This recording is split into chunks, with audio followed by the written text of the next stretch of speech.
Good afternoon, and thank you for joining us for today's presentation, which is designed to promote awareness and acknowledge incidents of police brutality and its mental health consequences. Every month, Kengen delivers a focused presentation that is relevant to the National Diversity Calendar, and July's focus is minority mental health. If you missed last month, we featured Cy Bernabe, the Executive Director of Gender Justice Nevada, who did a fantastic presentation on the evolution of the LGBT plus community, pronouns, and what not to say. We also featured AJ Huth from the Center, and we had a very informative conversation about rainbow capitalism. And if you're interested, you can view those presentations on demand. And in fact, it was that conversation about rainbow capitalism that prompted this month's presentation, because we were going to do minority mental health awareness. But when we were examining the origin and genesis of Pride Month, which happened in 1970 after the Stonewall Inn riots, they were precipitated by police brutality. Police would often go to the Stonewall Inn and basically brutalize its patrons. They had had enough, and they had, started throwing things toward Stonewall Inn. And that next year was the anniversary of that riot, and people really began to have pride in who they are, and be able, to live and walk and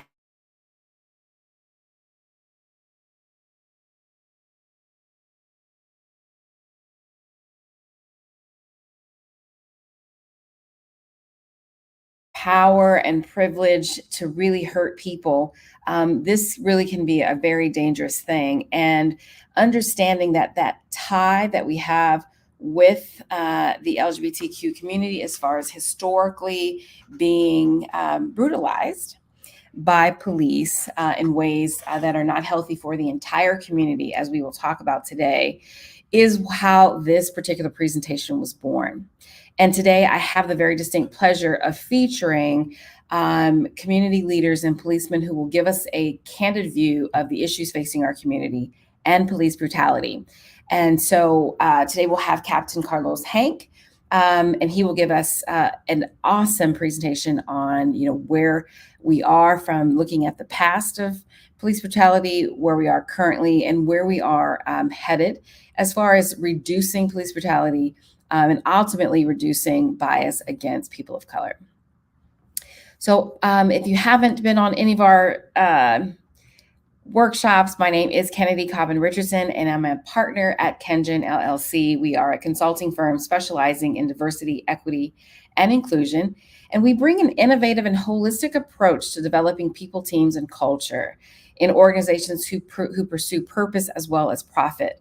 We are laser focused on actual behavioral change by building a groundswell of DEI champions that are influential at every level of your organization. Our customized training is evidence-based and data-driven to help people, one, acquire the essential skills to have courageous conversations. We can't have difficult conversations if you honestly cannot sit within it, be comfortable being uncomfortable while we get through these things. Secondly, we acknowledge and accept the history and context of injustice in America. We are living a dual life. We have our documents who tell us who we want to be, but it's who we aspire to be, but we haven't quite made it there yet. But we are working hard every day in order to do that. Thirdly, we articulate the lived experiences of marginalized groups. I'm giving a voice to those who have suffered, and also act as an ally to accelerate DEI wherever you live, work, and play. And that is really our goal, is to get to that fourth section where you too can be an ally. A little bit about myself. I am a DEI consultant for multinational corporations and nonprofits. I've worked within youth development, workforce development, healthcare, and financial services. My professional titles include a nonprofit executive director for 2 youth serving and community nonprofits, a senior director of communications and business engagement for the Workforce Board and a marketing professional for AmeriFirst Financial and Pfizer Pharmaceuticals. And I'm really passionate about helping people embrace both themselves and their journey toward allyship. And so, what is an ally? And so, just to be really clear, it's different than an advocate or even an ambassador. It's a person of one social identity group who provides actionable support to members of another group.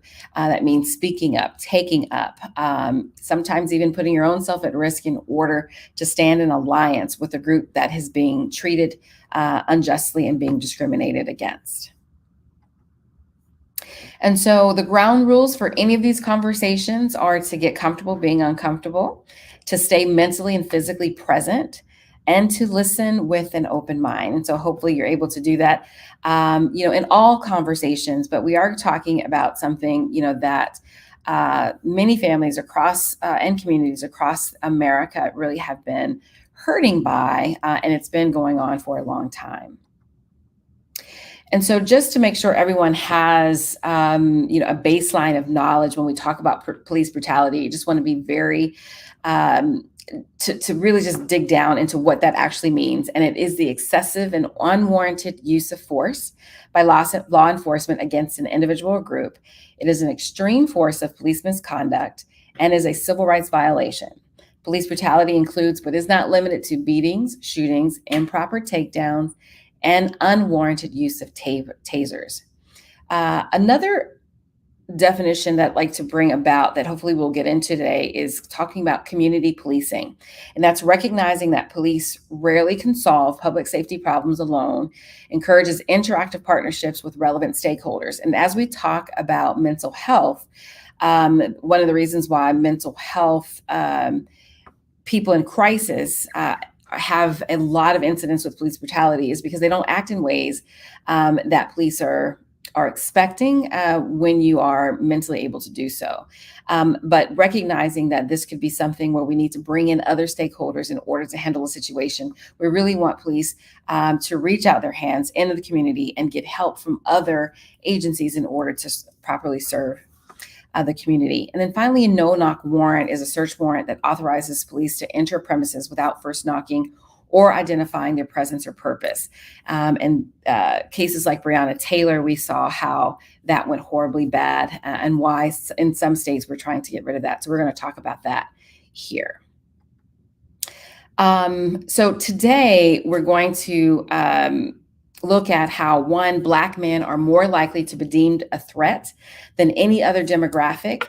Police kill more than 300 Americans who are Black each year, and at least a quarter of them are unarmed.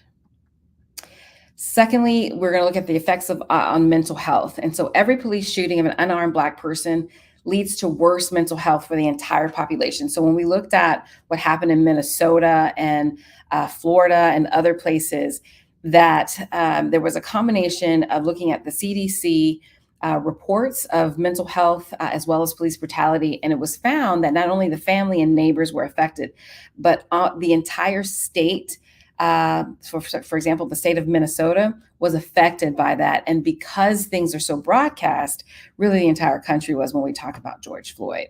And so we're looking at how particularly people of color feel more vulnerable, even if it's never happened to them, but they can witness it. And so what is rising in mental health? It's depression and anxiety spiked among Black Americans after George Floyd's murder, as we talked about. And it also includes low productivity at work. And so we're all affected. And sometimes when we're at work, people want to just move on or not talk about it because it doesn't have anything to do with the job. But we also have to realize that sometimes people aren't okay.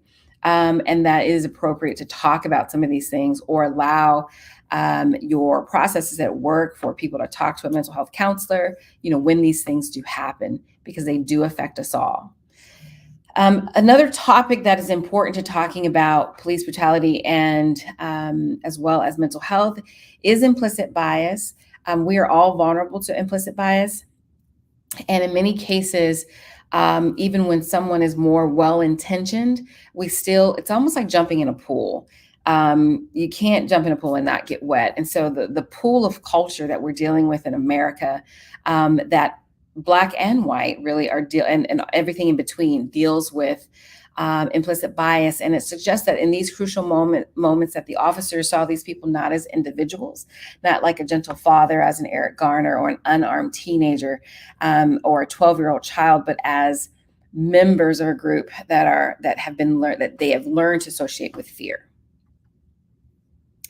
And so more than 1 in 5 people are fatally shot by police have mental illnesses. And the numbers may be high because, again, people who are in crisis respond in very different ways than they do when they're not in crisis. And so when you add race to the mix, police are more likely to shoot an unarmed Black man who shows signs of mental illness than white men who exhibit the exact same behaviors. A new investigation by the Post reveals that 128 cases from 2019 to 2021 on which calls for help resulted in police officers shooting and killing the very people they were called to assist. And so that is honestly very disturbing, that I'm calling you to help, but you end up killing the person that I was hoping that you would come and rescue. And then about money, repeated misconduct of 25 of the nation's largest police departments within the past 10 years uncovered thousands of police officers who allegedly repeated misconduct cost taxpayers $1.5 billion. So this hurts us, in all ways. And so obviously one of the ways we really want to help people is through programs to help decrease the frequency of police killings and to mitigate adverse mental health effects within communities when such killings do occur. And when we're talking about these things, we want to make sure that, one, people are aware of the unintentional consequences of bias. Hopefully they're motivated to change it. And then we need strategies for reducing unintentional bias as well. I'm going to go ahead and start our conversation with Captain Carlos Hank.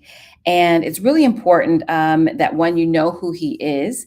And so I'm going to go ahead and bring him up to the screen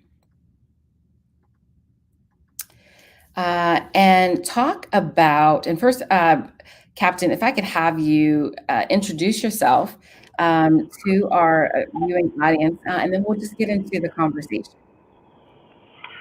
Hello, viewing audience. My name is Carlos Hank. I'm a captain with the Las Vegas Metropolitan Police Department. I've been a officer with Las Vegas Metro for the last 22 years.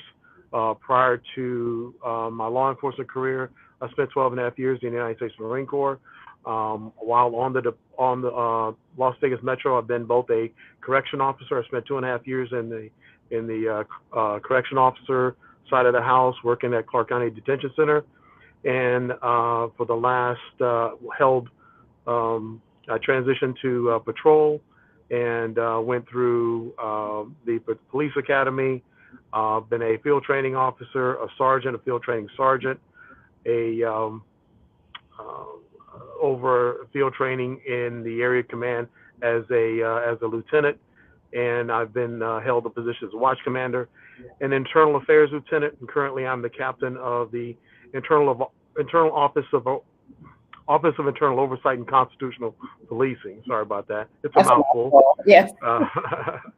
And that's my current assignment. So my specific area investigates the uses of force by officers on citizens and the uses of force of citizens on officers.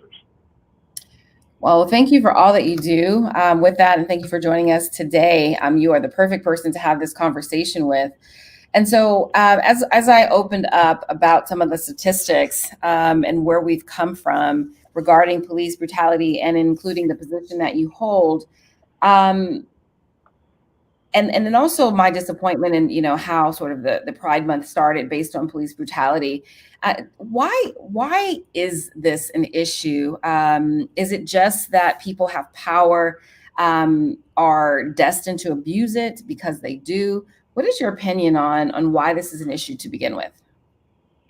So just to be clear, on police brutality, is that the?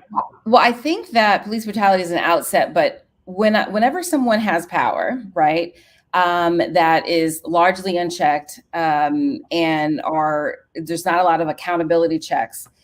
Is it just human nature for people to abuse the power that they have? We can include police, but I'm asking in general, is that a belief that you hold? Well, I think that, you know, in any you look at society as a whole, and anyone that anyone that is in a position of power, you know, there needs to be checks and balances on how that person is responsible and held accountable to how they treat people and how they're engaged with people. Specifically for the Las Vegas Metropolitan Police Department, I served as the internal one of the two internal affairs lieutenants, and I will tell you this: with the Citizens Review Board, Citizen Review Board is a board that is organized, chaired by a citizen who reviews our cases, our complaints. That has a strong influence on how the cases go through the pipeline and how they are adjudicated through the process. So the citizen oversight of our process is transparent, and I would challenge any other agencies around if they would like to challenge the Las Vegas Metropolitan Police Department on how transparent we are in showing how we hold our officers accountable.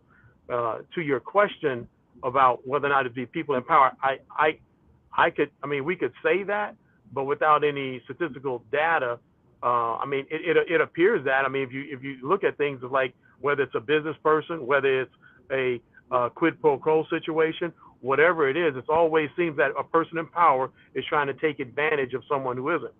And it's incumbent upon our leadership as a police department to ensure that we have a level of accountability and transparency to show that we are holding our officers accountable when they step over that line and treat someone poorly, or if they have violated their rights.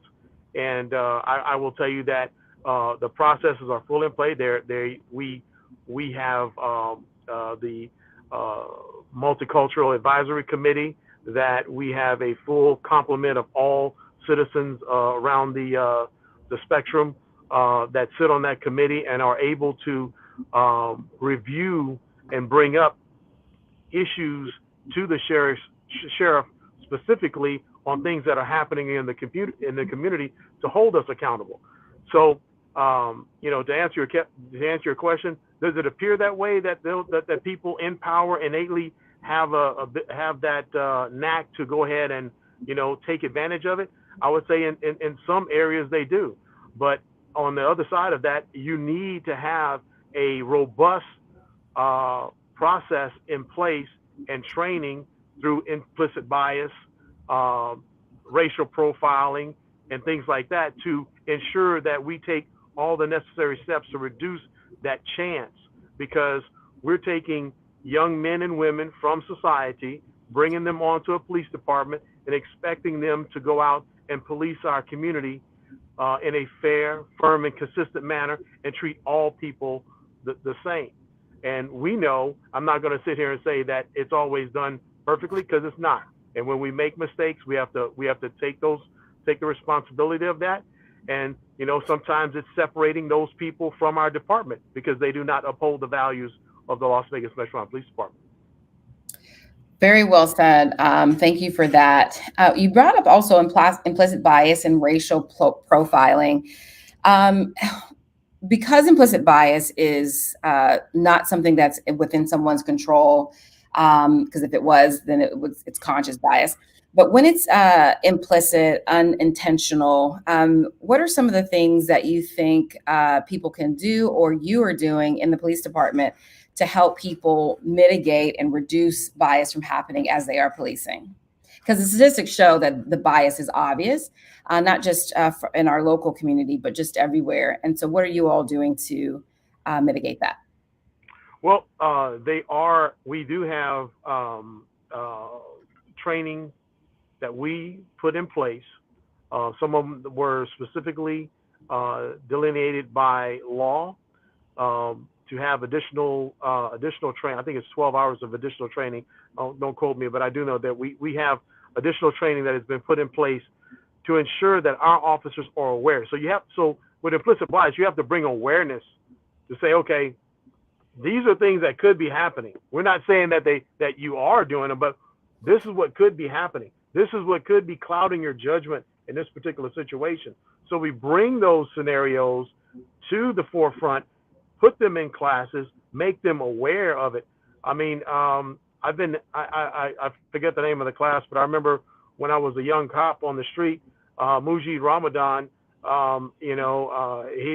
his class on basically a version of implicit bias was to bring awareness of how cops, engage with different sectors of the community and how they made assumptions on how this person would react or how this person, because of the way they were dressed or how they looked or what have you, the cops had basically are prejudging this person based upon their appearance. And, it's incumbent upon us to continue to train our officers and bring that awareness so that it will bring those biases to the surface so that they can be realized and they can be dealt with. Right. So there are some key strategies to do that. So when a person does meet a person that is stereotyped to be a certain way, are there any strategies that you guys are using in order to maybe replace that stereotypical view, or is it the officer, your partner, is able to say, hey, this, we might be overdoing it here? Are there some actual strategies that you guys are putting in place? So anytime an officer, so it's built into our policy, we have a duty to intervene policy. So anytime an officer sees an officer doing something that is against policy, or basically, hey, look, we can look at it and say it's wrong. We know, people know when they do wrong things. It's like, hey, this is wrong. And a lot of times the person you're doing it to is telling you, hey, that's wrong. You can't do this. And so we have in our policy a duty to intervene. So if it's use of force, if it's how you're treating someone, the officer is bound by policy to intervene. And to back that up, we have the body-worn camera policy that comes into place so that our officers are held accountable when they come in contact or have if it's anticipated they're going to come in contact. They have to turn the body-worn camera on to document that interaction between the citizen and themselves. If they don't, there's a disciplinary process that's in place to hold them accountable and up into termination from the department. Mm-hmm. So to give you an example, if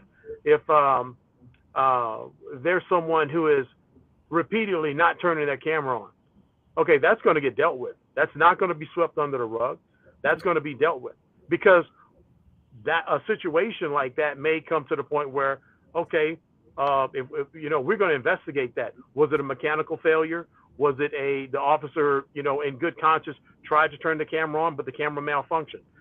We look at the data. We look at the metadata. We look at all of that information to determine what was the causes of that. We investigate it, and from internal affairs, putting on my internal affairs hat, there was a case where there was a situation where officer did not turn the camera on. But what we found out was the officer on the battery basically malfunctioned, and the officer actually it has a device in it that memorized the number of times the officer pressed their button trying to attempt to turn the camera on. Well, in that case, the officer was excused. However, we still held them accountable. But we look back and go, okay, well, how many times did this camera malfunction? Mm-hmm. You should have got it taken care of. It's not just you're going to provide an excuse and then you're going to be let off the hook. Mm-hmm. There's a process in place to hold them accountable. Like, well, if this camera was malfunctioning 4 or 5 times, you should have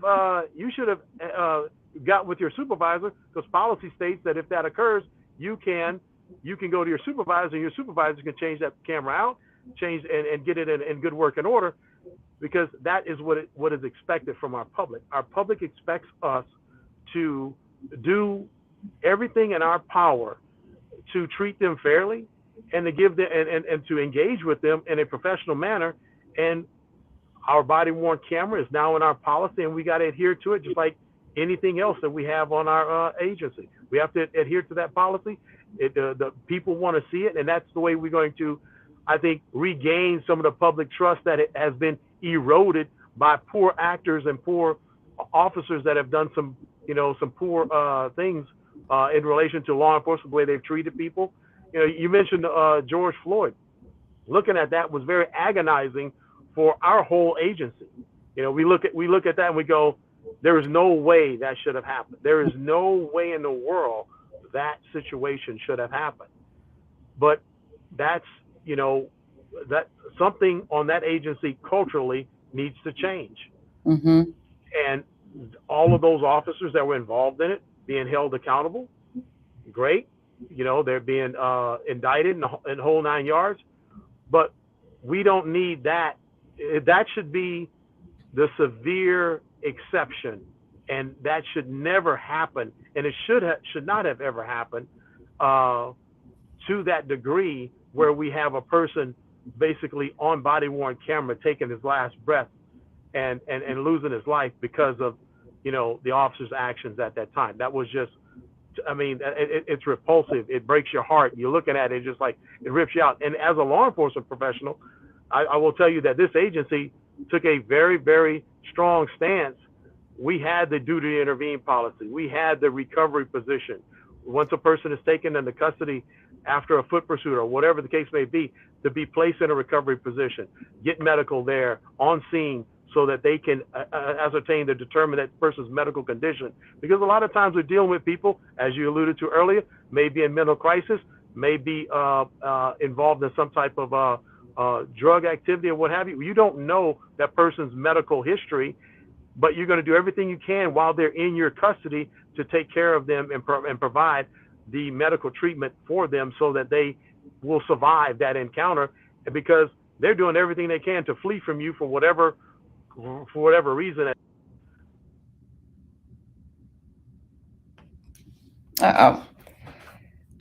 We've lost Carlos. Hopefully he can log right. There we go. There you go. Sorry about that. Somebody tried to give me a call. Okay. I denied them. So it's the, our actions in those situations is critical. We have to do everything we can to hold ourselves accountable and hold and also protect the citizens' sanctity of their life that is in our hands. So whether it's, putting them in a recovery position, getting medical there, observing their breathing, make sure that they're not in distress, or providing CPR or whatever or life-saving steps or whatever the case may be, we need to do everything we can to take the necessary steps to save everyone's life that's in our custody. And that situation with George Floyd was just, like I said, I don't have any words for it. It was repulsive, and it hurts us to our core as a profession. Absolutely. And I'm so glad you brought that up, because I just had a question, especially with a rule or a protocol like duty to intervene. The other police officers, I can only imagine, if they saw that it was wrong, why didn't one of them, and of course, I'm not asking you to say, emphatically, because we don't know what was in their mind, but just assuming somebody knew it was wrong. Is it because they don't want to violate the blue code? They don't want to, to look like they're against their fellow officer. I just cannot understand why they would allow Chauvin to do that for that long without intervening. And I've been told that culturally in many police departments that they can ice you out if you, even minimally look like you're going against the department. What's your opinion on that?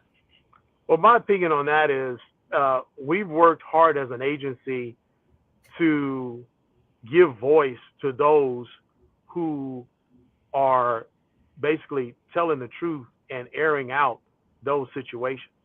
We have to give them voice, and we have to. There's laws protecting those. You can't retaliate against people who are showing, okay, there's an underbelly here and I'm exposing it. You can't retaliate against those folks. You know, and for me in that situation, I know how it happened. Chauvin is a field training officer. Those other folks that are there don't have as much tenure on the agency as he does, and some of them were under his training command.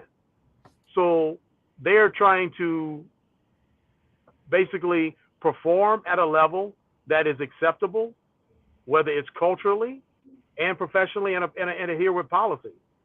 You know, and you heard some of them on there saying, you know what, this isn't right. The one gentleman, he was holding the leg.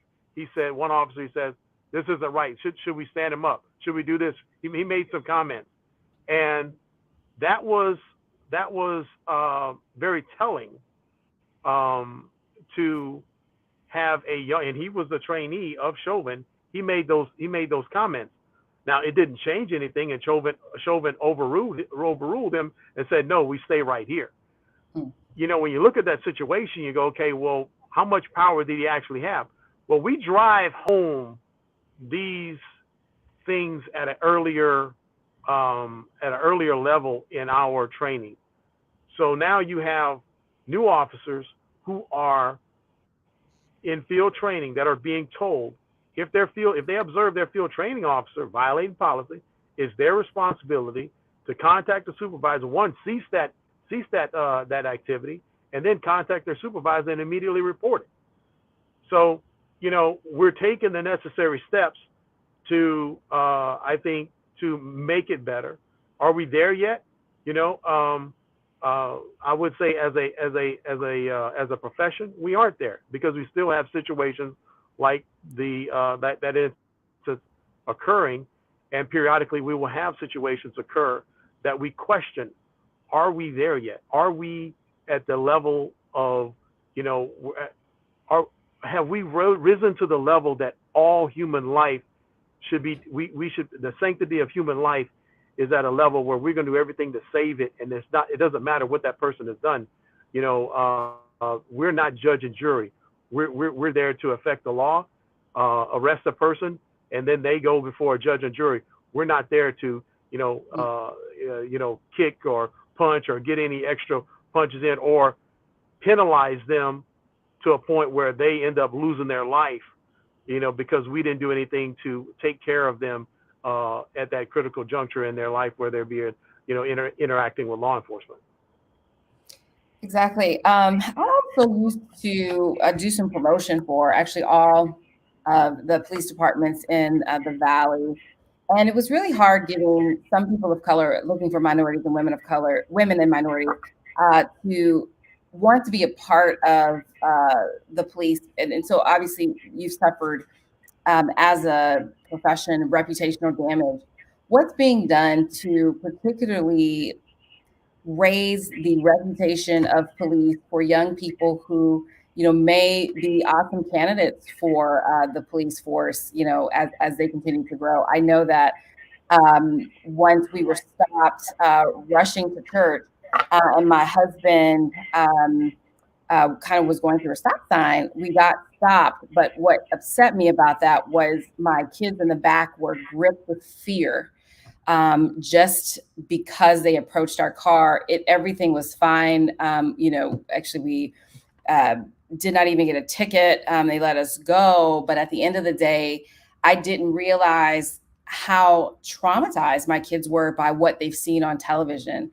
And so what can be done, in your opinion, to make police be revered as more of the protect and serve and not, fear and trauma?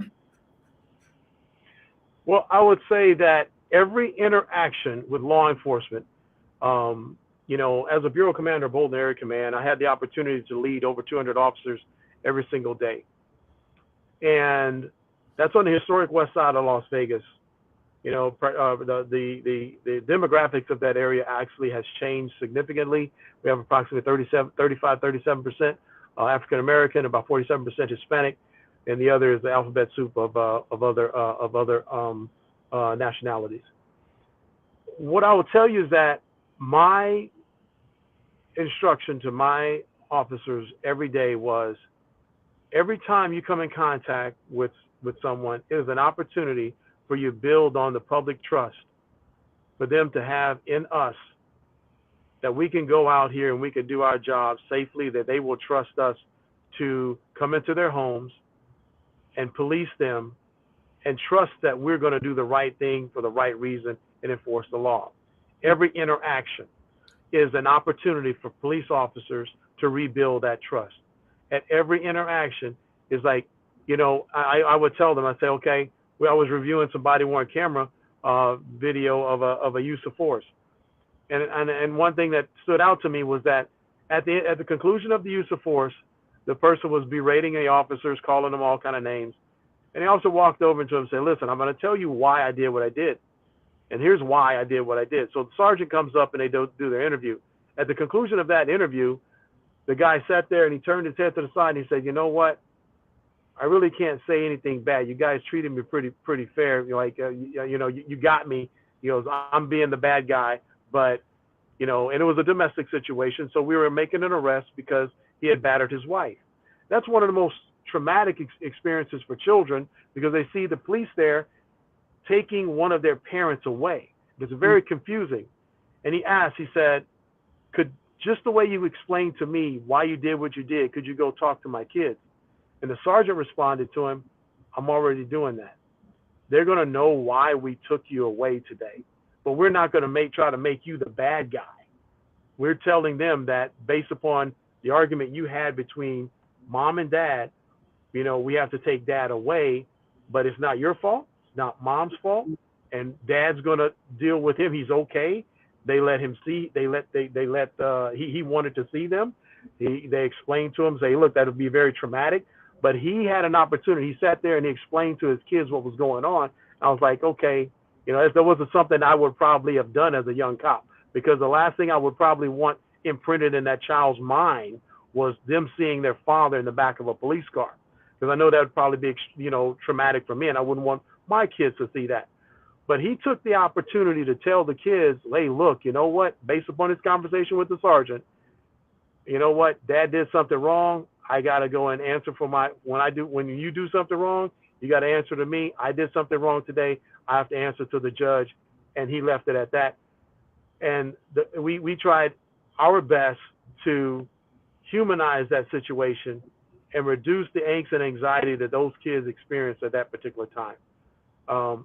And I think every interaction, we have to go a little bit further than what I would say the norm is, because it is imperative for us to get to a place in the United States where we trust law enforcement again.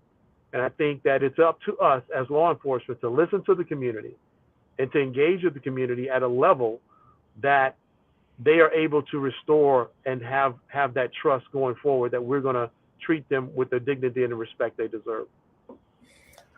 Captain Hank, I think that you are amazing. I love every response that you've had. Some of the questions were, a little bit pointed, and the leadership that you are obviously providing to the 200 officers that you oversee, you are it.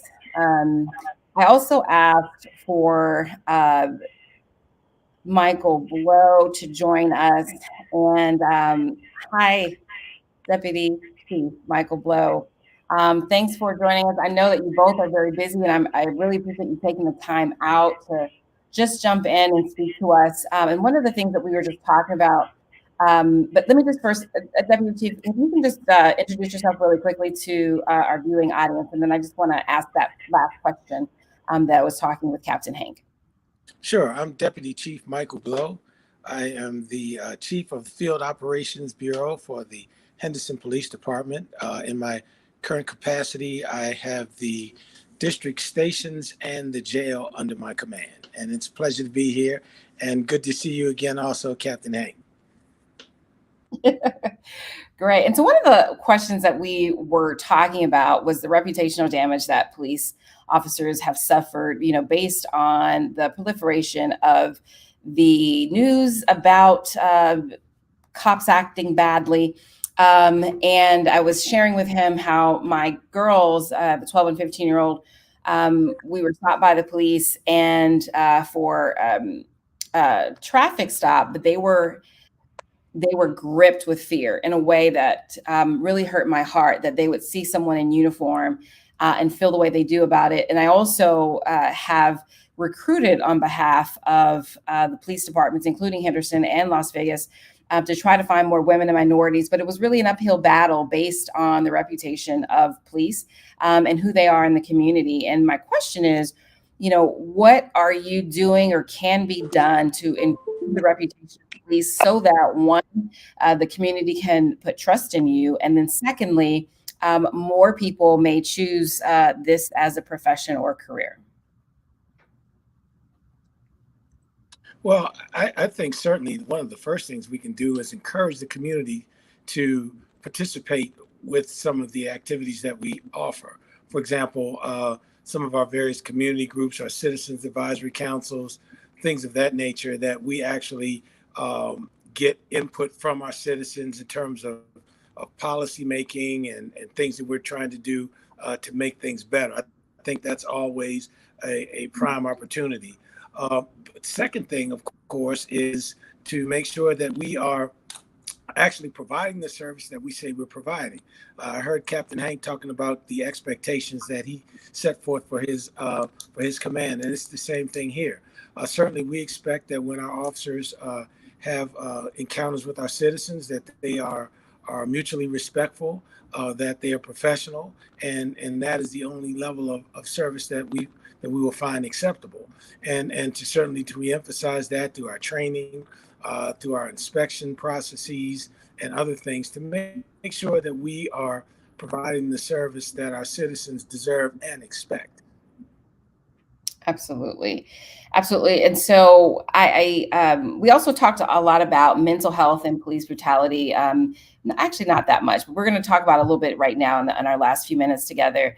And what processes or protocols do you all have in place for dealing with someone that you can identify is in a mental health crisis, so that police can deal with them accordingly?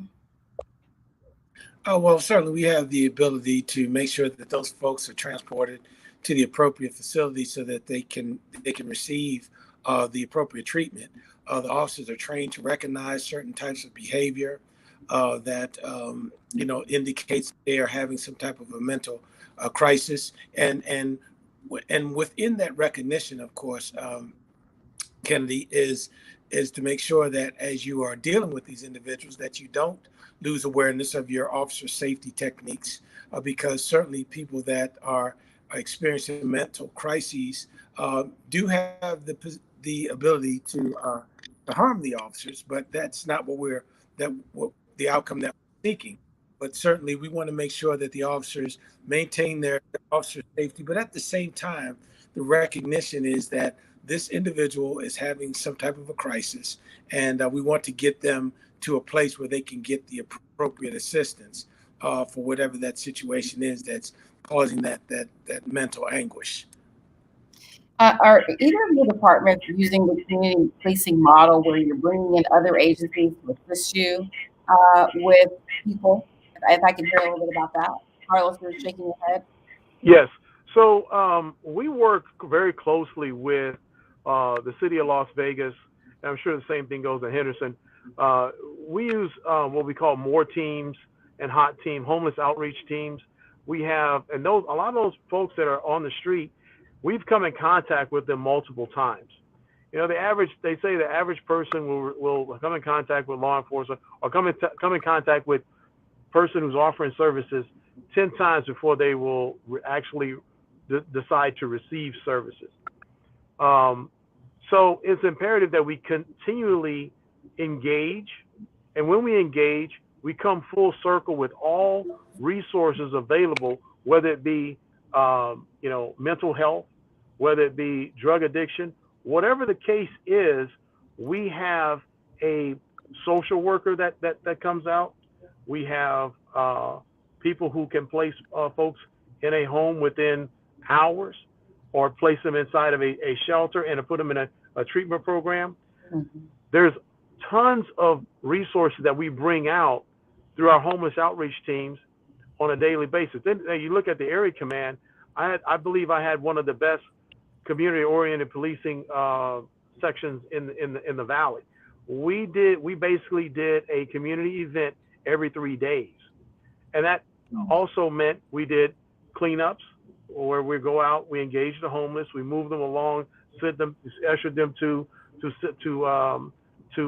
services. And I know a lot of people that gave the police a lot of grief for engaging, the city, like you're pushing them off, you're doing this, you're doing that. Those people are just trying to live. And we understand that. We want to make sure they have the dignity and respect when they're out there in these situations. However, there's another entity that we're also servicing. And those are the citizens and businesses where some of these homeless or some people that may not be, some people that may be challenged, whether it be with drug addiction, homelessness, mental illness, or whatever the case may be. They may be challenged in that area, but the citizens that live in that area also, we have a duty to help them out and to increase their quality of life. Because as what we've been charged with under the leadership of our sheriff is one, to combat violent crime and to increase quality of life. And we try to do that by bringing out those homeless resources, bringing out the drug addiction resources, and coming full circle to bring those services around those folks where we're not going there to enforce anything. We're going there to help. We're extending a hand of opportunity and help, not an enforcement arm where we're trying to arrest someone. Clark County Detention Center is the largest mental health facility in the state of Nevada. Okay, let me say that again. The Clark County Detention Center is the largest mental health facility in the state of Nevada. It holds more people who are in need of mental health than any place else. So when you look at that and you look at how we releasing there's aftercare programs that we have established, where when people leave, we've identified that they need some type of service or care. Well, now we have aftercare, and we have programs that our Clark County Detention Center will use to follow up and ensure that they're receiving those services and receiving the medication and receiving the things that they need to keep them out of trouble and on the straight and narrow, so to speak, and on their way to recovery. It's not always that we need to enforce. When we look at law enforcement, we look at the judicial cycle and things like that. We all need to work together along with our city and counterparts and county counterparts to provide services that wrap around these folks and help them get out of that life of poverty or that life of a drug addiction, homelessness, or whatever the case may be, and get them, being productive members of society with respect to their dignity, and help them along the way as best as we can. Excellent. I had no idea about that, particularly about the Clark County Detention Center. What's going on in Henderson? Chief Blair? Oh, I think you might be frozen. Are you frozen? Yeah. And similar, we work very closely with our community development and services, particularly as we're addressing the same issues with our home. I'm sorry? Go ahead. Oh. Can you hear me now? Yes. Can you hear me now? Yes. You can see me. I think you might have. Me now? Yep, I can, but I think you might have some issues. Go ahead. Let's try to go ahead and talk and see if we can hear you.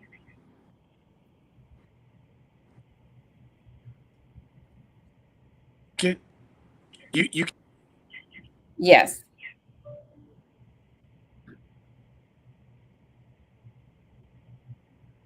I think my connection is bad. Yep, it might be. So while Chief is trying to get his thing going there, I'll add to it. Like, I do know that Henderson partners with us because I've worked at Southeast Area Command, where we partnered, and we also, they have very similar services that they have down there, and we partnered together through our Office of Community Engagement to bring services around and to do cleanups specifically in targeted communities where some of our our homeless challenged folks are populating, and we would partner on the border with each other to say, okay, we're going to bring X, Y, and Z, these support facilities, and then Henderson would bring theirs, and we would come together down there on the southeast side of town to help those folks out. And it was a team effort. A lot of the political figures were also involved. They also would come out and assist in cleanups and assist in providing services to show, you know what, we do care. It's not, as callous as law enforcement gets portrayed. When you look at officers who are hugging, who are praying, who are kneeling, we understand these people are going through some very trying times. And, you know, I like I said, I challenge a lot of agencies, and they sent me out to Salt Lake City to look at the Salt Lake City model. It's very similar to ours and to a degree, but I think, and in my opinion, I think we need more civic involvement. You know, law enforcement should not be the first, you know, when someone is homeless or someone is having some type of mental crisis, law enforcement probably is not the best answer to send out there. Although we're trained in crisis intervention, we've done all of those things to make ourselves, available as it comes to, you know, how to deal with people who are in crisis and who are dealing with drug addiction and homelessness and mental illness. But are we the ones that should be out there? You know, sometimes I challenge that mindset to say, you know what, maybe we need more civic leaders. Maybe we need more outreach from some of our churches, some of our some volunteers to go out and engage to get these folks the services they need without that aura of law enforcement being there. Because I know our presence sometimes will increase the anxiety of the situation. And you understand that going out and how you approach it is critical, because you're looking to get that positive resolve on the other side. Because the law enforcement, we deal, our knife cuts both ways. When you don't want to leave and you don't want to cooperate, or you're violating the law, we have to take enforcement actions. And that's when, you know, with possibility of something may go south. And when I say go south, meaning that, you know, we may have to, someone, depending on what they're doing, you know, the officers our officers, I would ask them, give them time to adjust to what you just told them. And this was something that, you know, I saw there in Salt Lake, where the officers would not be the first ones to go out. What they would do is they would send out the health department with a counselor, and then that health department representative, if they needed law enforcement, would then call law enforcement and say, hey, you know what, this guy or girl, she's not really being compliant with what we're asking her to do. They're breaking XYZ law. We would need your assistance in helping. And those officers would go out there, still not overtly, you know, enforcing the law, but what they would do is they would try to establish some type of dialogue, present the different options that's available to that person, where they can go left, they can go right, instead of, you know, doing the ultimate where we're arresting them or putting them in a position where they're going to end up with, you know, we're giving them a citation and giving them you know, next thing you know, they're getting arrested and they're going over to Clark County Detention Center or Henderson Jail or whatever the case may be, because that you're not helping anyone. You're giving a ticket to someone that they're going to have to pay a fine, that are indigent, and they don't have the means to pay it in the first place. Right. So, you know, you're just compounding the problem. So getting those resources to those folks and being very involved at the citizen level, I believe is where we need to focus our energy. And I have in our these groups out there. Now, I will say this, I throw caution to that, because when some of the groups, you know, they want to say, go out and say, feed the homeless. I would recommend, instead of going out and feed the homeless, direct the homeless to the shelter where they can be fed. Because like I said before, that's a double-edged sword. You start feeding the homeless in a particular neighborhood, and it's like, why are the homeless here in my neighborhood being fed here? and now they leave the trash over my yard, they defecate in my yard, they urinate in my yard. It's like, hey, wait a minute, we can bring them to it. Like, and the corridor of hope is being built in the city of Las Vegas. I think that's going to be an excellent facility, as long as we bring around it the services and the mental health support system necessary to help these folks get themselves on the right path. And we address drug addiction, and we address the issues that are the mental health issues, to get these people on their medication that they need to be, or on their way to recovery through from their drug addiction, or whatever the case may be. That's excellent. That's excellent. My final question is, because of the ecosystem that you are already operating in, if there are agencies who believe that they can assist you, how would someone get involved? How would an executive director, or community leader, how best can they connect with you so that Well, you can be a part? we have the Office of Community Engagement. So our Office of Community Engagement is a program, the office that was stood up a few years back. And basically what it is, it's the hub of all community engagement for the Las Vegas Metropolitan Police Department. So they would have the resources. So you go to our website and lvmpd.com and look Office of the Community Engagement. Then there's contact information there. You can call 3111 and ask for Office of Community Engagement. They will direct you there also. But the angle what we wanted was a one-stop shop that you can contact our agency, and this particular section could then answer or coordinate your support efforts with us, so that you could come alongside us to help the community. All right, perfect. Deputy Chief Blow, what are some ways that part of your ecosystem to help solve some of these mental health issues and other issues can agencies get involved with Henderson?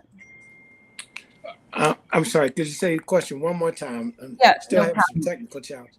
That's okay. So we are talking about the ecosystem not operating, law enforcement not operating separately, but how to bring in other community partners who can help you serve the public. Mental Sure. health, Captain Hank talks all about homeless, but what are ways that we can give our people how to do so? How can they get involved? And you're asking what are some ways that people can partner with us? I'm sorry, I'm having so much technical challenge here. How they can partner. So he gave us, a phone number and a website to go to.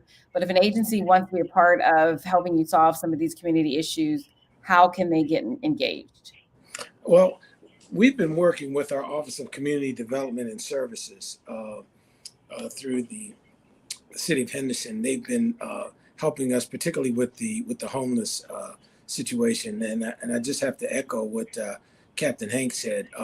We obviously understand that this is a quality of life issue, and for whatever reason, our homeless citizens are in a position where they don't have housing, they're living on the street, and for a variety of reasons, whether it's they fell on hard times, they got mental health challenges, or a combination thereof. They're in this situation. So we certainly subscribe to the same model. We're not trying to introduce criminality to the response. We're simply trying to ascertain ways that we can be of assistance to either direct them to some resources where they can get assistance, or if nothing more, we can get them out of the heat or get them out of the cold so that they can get a decent night's sleep. One of the challenges, of course, is these individuals, the majority of them, they are of sound will and mind. Technically, I know many of us would not want to live in those conditions, but certainly they do have the capacity to determine their own fate. And so we try to encourage them to take advantage of, we can take you to this location, or here's a place you can get something to eat, or here's a place where you can get some shoes or whatever. But, we would prefer that you not be at this location. Number one, there's no shade here. It's 113 degrees outside, and we're really, concerned about your safety. And so, and I'm sure Captain Hanks will agree with this. Sometimes people say, no, I want to stay out here in the cold. I want to lay on this grate, or I want to stay right here. And they're in a public place. They're not violating any of our laws and ordinances. And so, normally after we've attempted to, ad nauseum to get them to take advantage of some of the alternatives, normally we'll move on to the next individual or individuals to see if we can provide them with some services as well. So it is a challenge. And as I said, this is not just a Las Vegas or Henderson issue. This is a nationwide quality of life issue where you have millions of people who are in a terrible situation. And quite frankly, it's at a point where oftentimes folks don't know quite how to deal with it. You have, we talked about stigmas earlier, perception. There is that perception. I don't want a homeless shelter in my backyard. And I'm sure we've all heard that throughout our travels in various communities. That's one challenge. And then, of course, the time it takes to get a facility, through that process, so that now you have a functioning facility, or partnering with some existing community resources to allow you to have a place to take people who are having hard times. So there are some challenges associated with this issue. It's not insurmountable. However, it is something that's going to require a great deal of effort and an even greater deal of collaboration, because we do need the help of the mental health community. We're very fortunate, like Vegas, we enjoy a lot of community entities, such as our churches, fraternal organizations, and others, and those agencies that want to engage in feeding and providing other types of assistance to this vulnerable population. And we try to coordinate that so that we don't end up, for example, with one agency just dropping off food. Now we've got 300 people at this location, and all of the things that are associated with that, all the logistics. Right? Who's going to clean up after we've just dropped off all the cardboard boxes full of sandwiches and drinks and those types of things? Just to make sure that now we're not inviting a rodent problem, with all the leftover food and those types of things. So there are a ton of logistical issues that each jurisdiction experiences as we're trying to assist the homeless population to get to a better place. That's great. Thank you. Thank you both for your time. Is there any thing that I left out that you all wanted to leave our viewing audience with? Anything I didn't ask you or anything you want to add to end? Well, I'd just like to add that, number one, I'd like to apologize for my technical challenges today, but also I'd just like to encourage your viewing audience, Kennedy, to engage with your local agency, no matter whether it's the Highway Patrol, North Las Vegas, Metro, Henderson, because you are a sixth man or woman. We cannot do this in a vacuum. We need all of our community stakeholders to be a part of helping us to work through these challenges, because we know that there are a lot of good ideas out there. There are a lot of very talented people that live in and work in our jurisdictions, some of which we haven't had the pleasure of meeting or interacting with yet. And we just really would like for you to bring your talent and your time, as much of it as you feel comfortable sharing with us. But we certainly need your help, and we certainly encourage you to come out and participate, because at the end of the day, this is your police department. Your tax dollars allow us to operate. You have given us the authority through legislation to have the ability to enforce the laws in your jurisdiction. So we certainly encourage you to be a part of the solutions that we're trying to develop. Great. Thank you. Take us home, Carlos. Well, I would like to say one, thank you, Kennedy, for having us here today. In closing, I would like to say this. Law enforcement right now is in need of caring, able-bodied citizens to join our ranks.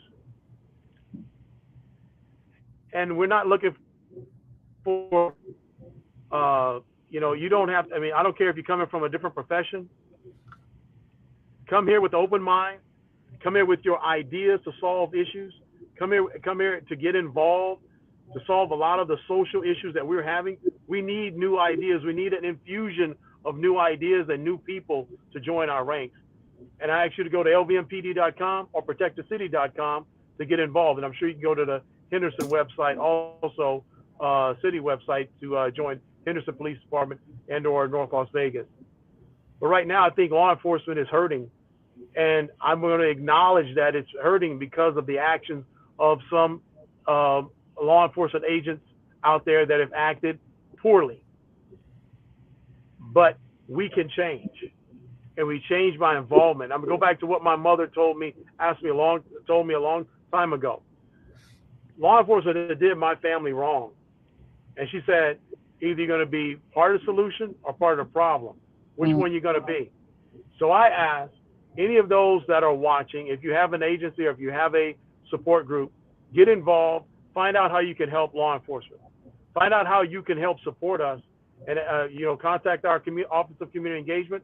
Stop by your local area command. We have every first Tuesday of the month. Get involved with the Las Vegas Metropolitan Police Department First Tuesday program so that you can get involved and have your voice heard in your community, in your particular area command, so that you can make a difference in the community. So on behalf of the Las Vegas Metropolitan Police Department and our Sheriff Joe Lombardo, thank you for the opportunity to come to you before you today and to share in these ideas, because these are topics that need to continue to be spoken about and they continue to need to be solved. Thank you guys for your time. This has been an amazing conversation. Learned so much myself.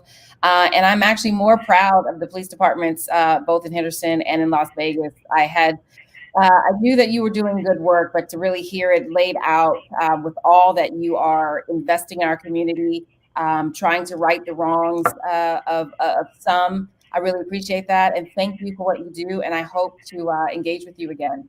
Have a great day. Thank you. Thank you.